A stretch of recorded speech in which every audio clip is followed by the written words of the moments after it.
নমস্কার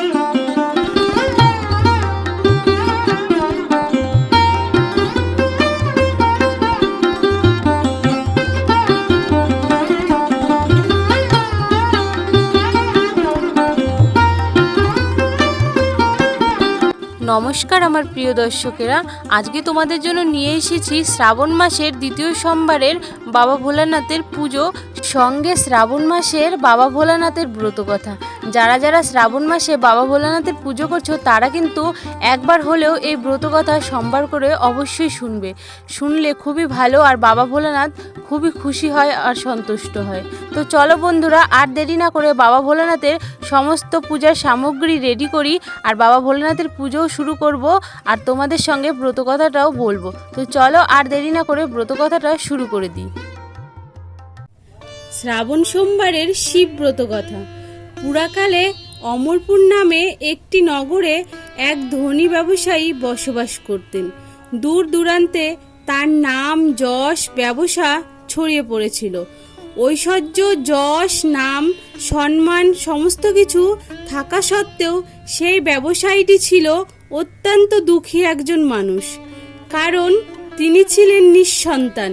দিন রাত তিনি একটি বিষয়েই চিন্তা করত, যে তার এই বিপুল ঐশ্বর্য, ধন সম্পদ তার মৃত্যুর পর কে দেখভাল করবে। তাই সন্তান লাভের আশায় তিনি সমস্ত কিছু করতে রাজি ছিলেন। তিনি একদিন জানতে পারলেন যে শ্রাবণ মাসের সোমবার দিন যদি ভক্তি ও নিষ্ঠা সহকারে দেবাধিদেব মহাদেবের আরাধনা করা হয়, তাহলে ভোলানাথ শিব ভক্তের সকল মনোকামনা পূরণ করেন। যথাবিধি মেনে সন্ধেবেলায় তিনি শ্রাবণ মাসের সোমবার দিন ভগবান শিবের অত্যন্ত নিষ্ঠা ও ভক্তি সহকারে পূজা করলেন। একবার নয়, শ্রাবণ মাসের প্রত্যেক সোমবারের দিন তিনি বাবার পূজায় নিজেকে নিয়োজিত করলেন। ব্যবসায়ীটির নিষ্ঠা ও ভক্তি দেখে শিবজয়া পার্বতী ভগবান শিবজিকে বললেন, হে প্রাণনাথ, এই ব্যবসায়ী আপনার একজন সত্যিকারের ভক্ত। শ্রাবণ মাসের প্রত্যেকটি সোমবারের দিন সে যথাবিধি মেনে আপনার পুজো করছে। তাই এই ব্যবসায়ীর মনোকামনা আপনার অবশ্যই পূরণ করা প্রয়োজন। ভগবান শিব দেবী পার্বতীর কথা শুনে প্রথমে সামান্য হাসলেন, তারপরে বললেন, হে পার্বতী, এই সংসারে সমস্ত ব্যক্তিকেই নিজের কর্ম অনুসারে ফল প্রদান করা হয়ে থাকে। মানুষ যেমন কর্ম করবে তেমন ফল পেয়ে থাকবে।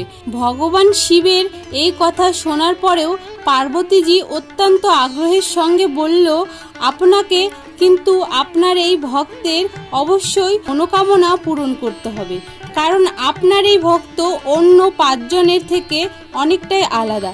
শ্রাবণ মাসের প্রত্যেকটা সোমবার দিন সে যথাবিধি মেনে আপনার পূজা করছে। আপনার পুজো সম্পূর্ণ করার পরে সে ভোজন গ্রহণ করছে। আপনাকে এই ব্যক্তির সন্তান প্রাপ্তির মনোকামনা অবশ্যই পূরণ করতে হবে। দেবী পার্বতীর এত আগ্রহ দেখে ভগবান শিবজি না করতে পারলেন না।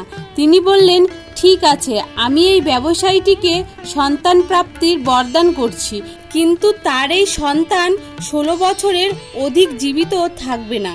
শ্রাবণ মাসের শেষ সোমবার ব্রত শেষ হওয়ার পর সেই ব্যবসায়ীটি সেই রাত্রেই ভগবান শিবকে স্বপ্নে দর্শন করলেন। স্বপ্নে ভগবান শিবজি তাকে পরিষ্কার করে জানালেন যে তাকে পুত্র সন্তানের বরদান তিনি করছেন, তবে তার এই পুত্র 16 বছর পর্যন্ত কেবল জীবিত থাকবে। ভগবান শিবের কাছ থেকে এই বরদান পেয়ে ব্যবসায়ী খুশি তো হলেন, তবে পুত্র যেহেতু অল্প আয়ু নিয়ে জন্মগ্রহণ করবে তার জন্য চিন্তিত হলেন। বেশ কয়েক মাস পর তার একটি ফুটফুটে সুন্দর পুত্র সন্তান জন্ম নিল। ব্যবসায়ীটির ঘর খুশিতে ভরে গেল। যথেষ্ট ধুমধামের সঙ্গেই এর জন্য উৎসবের আয়োজন করা হলো, কিন্তু ব্যবসায়ীটি খুব একটা খুশি ছিলেন না, কারণ তার এই পুত্র যে অল্প আয়ু হিসেবে জন্মগ্রহণ করেছেন সে কথা তিনি এতদিন পর্যন্ত রহস্যই রেখেছেন। আর ঘটনার চক্রে সেই পুত্র সন্তানের নামকরণ করা হলো অমর নামে। ছোটবেলা থেকেই তাকে দান, ধ্যান, তপ এবং পুজো অর্চনা শেখানো হলো। আর ব্যবসায়ীটি প্রত্যেক বছর শ্রাবণ মাসের সোমবারের ব্রতর সঙ্গে সঙ্গে 16 সোমবার ব্রত করতে শুরু করলেন। এরপর ব্যবসায়ীটির ছেলে অমরের বয়স যখন 12 বছর হলো, তখন ব্যবসায়ীটি তাকে শিক্ষা প্রদানের উদ্দেশ্যে তার মামার সঙ্গে বারাণসীতে পাঠালেন এবং যাবার সময় বলেছিলেন, যে স্থানে শিব মন্দির দেখতে পাবে সেখানেই ভগবান শিবের পুজো করবে এবং সেই স্থানে দিন দুঃখী মানুষ এবং ব্রাহ্মণকে ভোজন করাবে। এইভাবে মামা ভাগ্নে বারাণসীতে যাবার পথে একটি নগরে প্রবেশ করলেন। যেদিন প্রবেশ করলো সেই দিন সেই নগরের রাজার মেয়ের বিয়ে। তবে যেই রাজার ছেলে সেই মেয়েকে বিয়ে করতে এসেছে, সেই রাজার ছেলের এক চোখ ছিল অন্ধ, আর এই বিষয়টি সে গোপন রেখেছিল। পথের মধ্যে সেই ব্যবসায়ীটির সুন্দর ছেলেটিকে দেখতে পেয়ে সেই রাজার এক কুবুদ্ধি জাগ্রত হলো। সে মনে করলো তার এই অন্ধ ছেলের পরিবর্তে সে এই ব্যবসায়ীর ছেলেটিকে নিজের ছেলে হিসেবে পরিচয় দেবে। তারপর বিবাহ শেষ হয়ে গেলে সেই ব্যবসায়ীর ছেলেটিকে তাড়িয়ে দিয়ে সেই রাজ্যের রাজার মেয়েটিকে নিজের রাজ্যে নিয়ে যাবে। প্রাণের ভয়ে ব্যবসায়ীটির ছেলেটি সেই সময় মুখে কিছু না বললেও বিবাহের পর রাজকুমারীর শাড়ির আঁচলে সুযোগ বুঝে লিখে দিয়ে যায় যে, তোমার সঙ্গে তো আমার বিবাহ হলো, কিন্তু বিয়ের পর যে রাজকুমারের সঙ্গে তোমাকে নিয়ে যাওয়া হবে সেই রাজকুমারের আসলে এক চোখ অন্ধ। আমি তো বারাণসীতে শিক্ষা গ্রহণ করতে যাচ্ছি।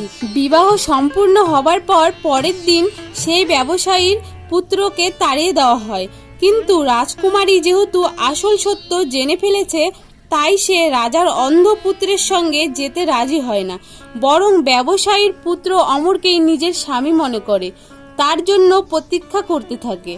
অন্যদিকে অমর এবং তার মামা শেষ পর্যন্ত বারাণসীতে উপস্থিত হয়।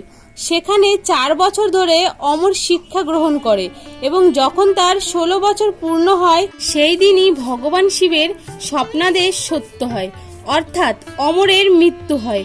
ছেলের মৃত্যুর খবর পেয়ে সেই ব্যবসায়ী এবং তার স্ত্রী অন্নগ্রহণ পরিত্যাগ করে। এই ঘটনায় শিবজয়া পার্বতী অত্যন্ত শিবের প্রতি ক্রুদ্ধ হন।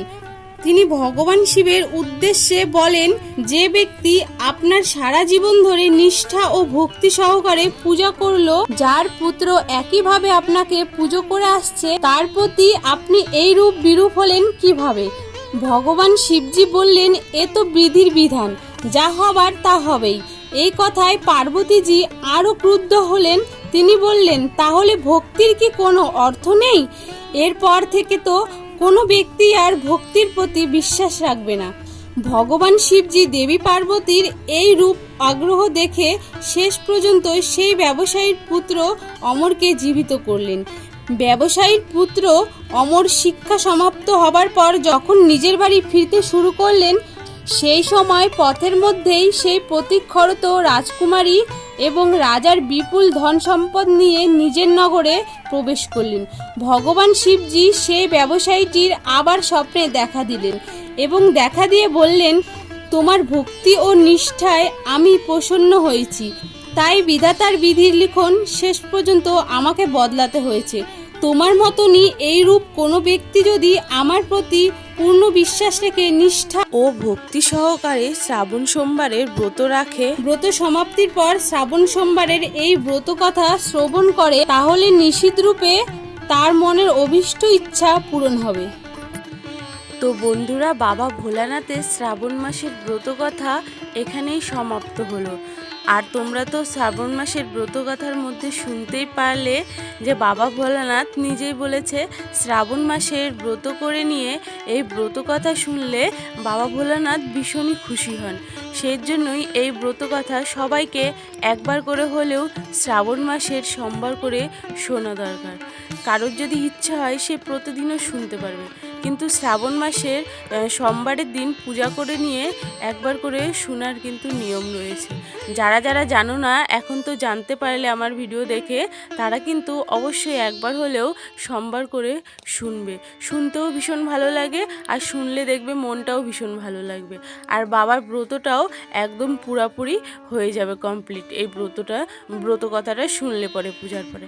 তো দেখো বন্ধুরা, আমি তোমাদেরকে বাবা ভোলানাথের ব্রত কথা শোনালাম, সঙ্গে কিন্তু বাবা ভোলানাথের দ্বিতীয় সোমবারের পূজাটাও করে নিলাম। পূজা করা আমার কমপ্লিট হয়ে গিয়েছে। এখন দেখো আরতি করে নিয়ে আরতির আশীর্বাদটা বাবু নিয়ে নিল বাবা ভোলানাথের, আমিও নিলাম আর বর্মশাইয়ের জন্য আঁচলে করে আজকেও রেখে দিলাম প্রথম সোমবারের মতো। ও আসলে ওর মাথাতেও দিয়ে নেব। তো দেখো এখন শঙ্খ বাজিয়ে নিলাম আর কাশিটা বাজিয়ে নিলাম। আর কি হয়েছে বলো তো, আজকে না বাবা ভোলানাথের মাথায় তিলক করা হয়েছিল না, তো ওটা না আমি লাস্টে পরে করে দিয়েছি।